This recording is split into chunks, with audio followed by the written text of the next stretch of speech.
এমন একটা সুন্দর বিকেল কে না চায় বলো তো। হ্যালো, আমি সাথী। এখন তো প্রায় দিনই আমি এই আইস রোলারটা দিয়ে ফেসে মাসাজ করি।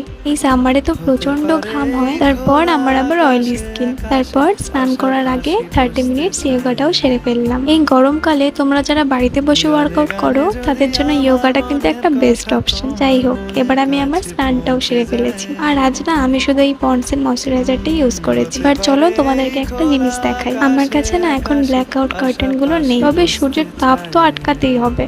আর আমরা বাঙালিদের কাছে সবকিছুর একটা জোগাড়ও ব্যবস্থা অবশ্যই থাকে। আর রেজাল্টটা তো তোমরা দেখতেই পেলে। এরপর এই ছোটুসা একটা পারফিউম ইউজ করে গেলাম লাঞ্চ করতে। আর আজ রান্না করেছিলাম ভাত, ডালের বড়া, বেগুনি, স্যালাড আর আলু কুমড়োর একটা তরকারি।